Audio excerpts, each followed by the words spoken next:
হঠাৎ করেই ঢাকায় কূটনীতিকদের দৌড়ঝাঁপ শুরু হয়েছে। অনেকগুলো গুরুত্বপূর্ণ দেশের রাষ্ট্রদূত বাংলাদেশের পররাষ্ট্রমন্ত্রী ডক্টর খলিলের সাথে গত কয়েকদিনে মিটিং করেছেন। এর মধ্যে ঢাকায় মার্কিন রাষ্ট্রদূত ব্রেট ক্রিস্টেনসেন ডক্টর খলিলের সাথে মিটিংয়ে বলেছেন, আমেরিকার উপরে দীর্ঘ মেয়াদে বাজি ধরলে কোনো দেশই লস করে না। এবং আপনাদের সাথে যখন কথা বলছি ততক্ষণে মালয়েশিয়ার উদ্দেশ্যে ঢাকা ছেড়েছেন বাংলাদেশের প্রধানমন্ত্রী তারেক রহমান। এটি তার প্রথম বিদেশ সফর। আজকে এই বিষয়গুলো নিয়ে কথা বলবো, শেষ পর্যন্ত সাথে থাকুন। আসসালামু আলাইকুম, আদাব এবং নমস্কার। অবশেষে মালয়েশিয়ার উদ্দেশ্যে ঢাকা ত্যাগ করলেন বাংলাদেশের প্রধানমন্ত্রী তারেক রহমান। আজকে 21শে জুন তিনি মালয়েশিয়ার উদ্দেশ্যে গেছেন এবং কালকে 22শে জুন তিনি মালয়েশিয়া থেকে চায়নায় যাবেন। মালয়েশিয়ার এই সফরটি আসলে বলা যায় যে খুবই গুরুত্বহীন একটা রুটিন সফর। রোহিঙ্গাদের ফেরানোর ব্যাপারে আলাপ করবে, বাংলাদেশ থেকে আরো বেশ কিছু লোক রপ্তানি করা যায় কিনা মালয়েশিয়ায়, শ্রমিক রপ্তানি যাকে বলে, আর কিছু সাংস্কৃতিক বাণিজ্য চুক্তি, এই ধরনের কিছু। মানে এটা বাংলাদেশের বা মালয়েশিয়ার দিক দিয়ে খুব গুরুত্বপূর্ণ নয়, কিন্তু কেন তিনি প্রথম মালয়েশিয়া দিয়ে শুরু করলেন আবার বোধগম্য নয়। কালকে তিনি চীন যাবেন এবং চীন 22 তারিখে গিয়ে সেখানে তিনি ওয়ার্ল্ড ইকোনমিক ফোরামের একটা মিটিংয়ে অংশগ্রহণ করবেন। এবং এই মিটিংটার কথা যখন বলেন, এই ওয়ার্ল্ড ইকোনমিক ফোরাম, তখন আমার মনে পড়ে 2025 সালের 21শে জানুয়ারি সেই সময়ের অন্তর্বর্তীকালীন সরকারের প্রধান উপদেষ্টা ডক্টর ইউনূস সুইজারল্যান্ডে গিয়েছিলেন। সুইজারল্যান্ডের ডোভাসে সেই ওয়ার্ল্ড ইকোনমিক ফোরামের মিটিং হয়েছিল এবং সেই মিটিংয়ে ভীষণ ব্যস্ত সময় কাটিয়েছিলেন।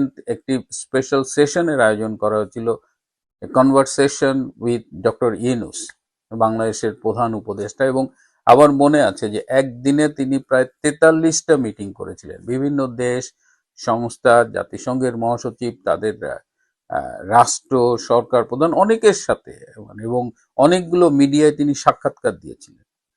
তো সেই কর্মব্যস্ত সফরের পরে আমরা কি পেলাম?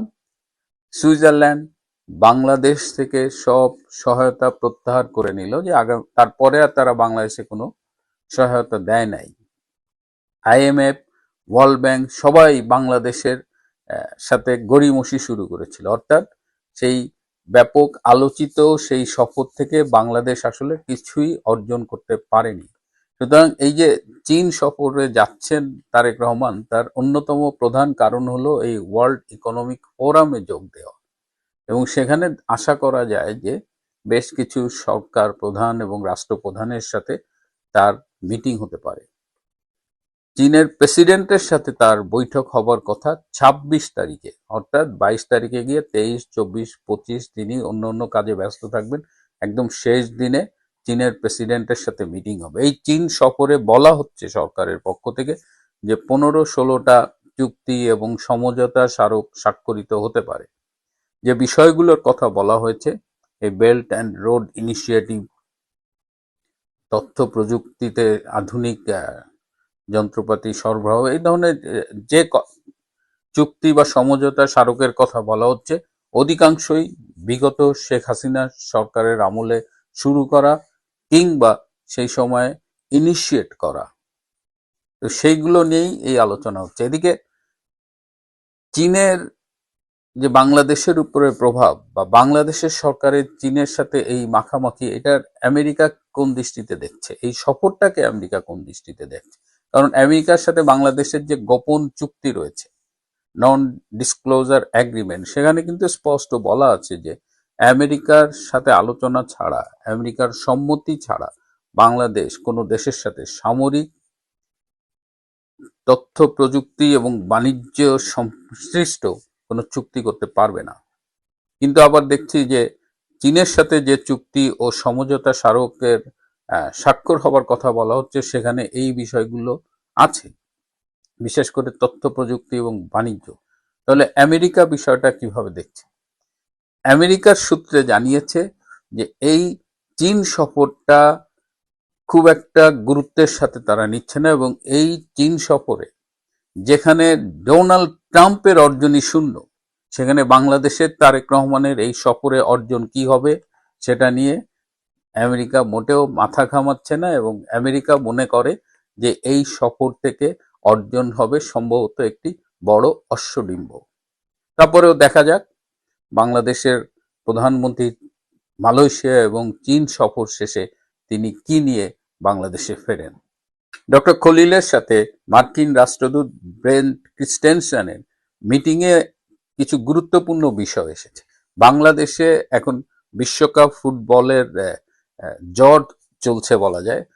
মানে চারিদিকে ব্রাজিল আর আর্জেন্টিনার সমর্থকদের মধ্যে উল্লাস, উত্তেজনা, বিবাদ, নানা রকমের, মানে বিশ্বকাপ জ্বরে মেতে উঠেছে বাংলাদেশ। ঠিক এই মুহূর্তে ব্রেন্ট ক্রিস্টেনসেন মনে করেন যে বাংলাদেশে ব্রাজিল, আর্জেন্টিনার মতো আমেরিকান ফুটবল দলেরও একটি সমর্থক গোষ্ঠী গড়ে উঠুক।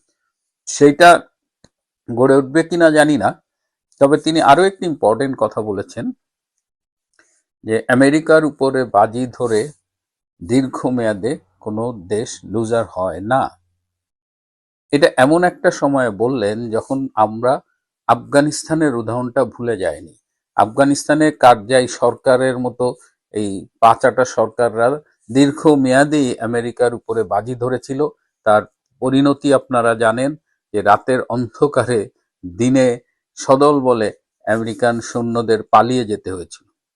এবং আজকের এই পৃথিবীতে যখন আমেরিকাকে অবিশ্বাসের চোখে দেখছে অধিকাংশ দেশ, এই যে G7-এর যে মিটিং হলো ফ্রান্সে, সেখানে কিন্তু একান্ত বৈঠকে ভারতের প্রধানমন্ত্রী নরেন্দ্র মোদী ডোনাল্ড ট্রাম্পকে ওই কথাটি বলেছিল যে বিশ্বের অধিকাংশ দেশই আর আমেরিকাকে বিশ্বাসের সাথে গ্রহণ করছে না। সেই ব্যাপারে নরেন্দ্র মোদী ব্যক্তিগতভাবে কোনো মন্তব্য করেনি, সেটাও জানিয়ে দিয়েছিলেন। তো সেই অবস্থায় কি এমন বাজি আমেরিকার উপরে বাংলাদেশ ধরতে যাচ্ছে বা অলরেডি ধরেছে ইউনূস, তারেক, খলিলরা, যাতে বাংলাদেশ হারবে না, এই প্রসঙ্গ উঠছে। আমি খুব সরল একটা প্রশ্ন করি, মাঝে মধ্যে নিজের কাছেই জিজ্ঞেস করি, এই যে আমেরিকার এত দালালি করছে, এর মধ্য দিয়ে বাংলাদেশ কি পেল? অতিরিক্ত দামে এলপিজি কেনা, অতিরিক্ত দামে গম কেনা। আজ পর্যন্ত আমেরিকার কোন কোন বিনিয়োগ বাংলাদেশে এসেছে গত প্রায় 2 বছরে? তো এখন কেন নরেন্দ্র মোদীর কথাটা বললাম? এই আপনাদের সামনে যখন কথা বলছি ঠিক এই মুহূর্তে আমেরিকার assistant secretary for south Asia এবং সেন্ট্রাল এশিয়া পল কাপুর ভারত সফর করছেন। সেই সফরের খবর কিন্তু আমি বাংলাদেশের মিডিয়ায় খুব একটা দেখিনি, এবং পল কাপুর ভারতে এসে তাদের স্বরাষ্ট্রমন্ত্রী অমিত শাহ এবং জাতীয় নিরাপত্তা উপদেষ্টা অজিত দোভালের সাথে আলাদা আলাদাভাবে একান্ত বৈঠক করেছেন।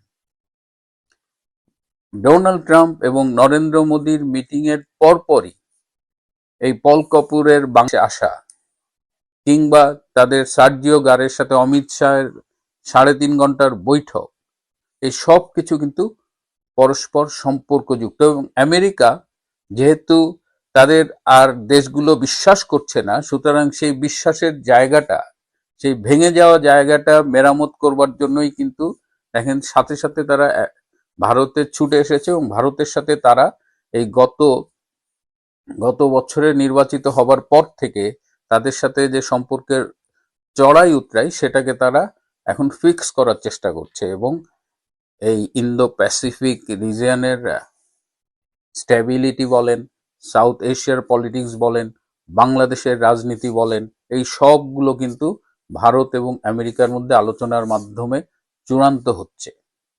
সুতরাং এই জায়গাটার থেকেই আবার এই যে অনেকগুলো দেশের রাষ্ট্রদূত ডক্টর খলিলের সাথে একের পর এক মিটিং করলেন, এটারই বা কারণ কি? সম্প্রতি ভারতে ইসরায়েলের রাষ্ট্রদূত বলেছেন যে বাংলাদেশ এবং পাকিস্তানে ফিলিস্তিনি সন্ত্রাসী গোষ্ঠী হামাস অপারেট করছে, এবং বাংলাদেশে 2024 সালের জুলাই আগস্টের 6 মাস আগে থেকেই হামাস অপারেট করছে, এবং জুলাই আগস্টের যে জঙ্গি অভ্যুত্থান, সেখানে যে স্নাইপার রাইফেল চালিয়েছিল যারা, তাদের একটা অংশ কিন্তু এই হামাস জঙ্গি গোষ্ঠীরা। তো তো এই বিষয়টা আন্তর্জাতিক কূটনীতিকদের মধ্যে কিন্তু বিশেষ চাঞ্চল্যের সৃষ্টি করেছে। তো যখন বিভিন্ন দেশের রাষ্ট্রদূত ডক্টর খলিলের সাথে আলোচনা করছে, তখন বাংলাদেশে এই জঙ্গিবাদের উত্থান, এই সশস্ত্র জঙ্গি গোষ্ঠী, এই ধর্মীয় মৌলবাদের উত্থান, এই বিষয়গুলো নিয়ে আলোচনা হচ্ছে। অন্তত দুটো দেশ ডক্টর খলিলকে আলোচনায় জানিয়েছে যে আগামীতে যে স্থানীয় সরকার নির্বাচন হবে সেটা যেন ইনক্লুসিভ এবং কম্পিটিটিভ হয়, অর্থাৎ অন্তর্ভুক্তিমূলক, সবাইকে নিয়ে এবং প্রতিদ্বন্দ্বিতামূলক হয়।